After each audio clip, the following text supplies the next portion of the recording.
কিভাবে নিম পাতা ভাজা করলাম দেখো। এদিকে আজকে বাবা মাছ ধরার জন্য একটা নতুন জিনিস বসালো। So hello everyone, welcome back to my channel.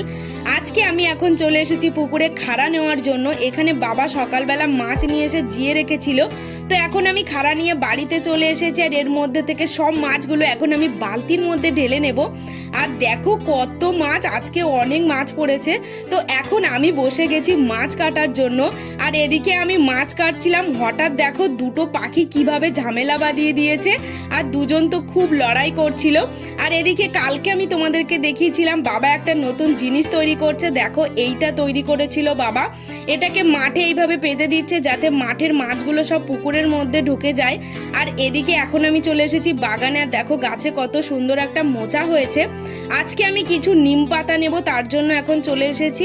আর নিম পাতা কতটা উপকার তোমরা সবাই জানো, কিন্তু নিম পাতা যারা আমার মতো কাঁচা খেতে পারো না তারা এইভাবে একবার খেয়ে দেখতে পারো। কড়াইতে অল্প তেল দিয়ে তেলটা ভালো করে গরম করে নিয়ে তার মধ্যে নিম পাতাগুলো দিয়ে যখন এইভাবে নিম পাতাগুলোর একটু রং পরিবর্তন হয়ে যাবে তখন নামিয়ে নিয়ে হালকা গুঁড়ো করে নিয়ে গরম ভাতের সাথে খেয়ে দেখো, তেতোটাও কম লাগবে, খেতেও বেশ ভালো লাগবে।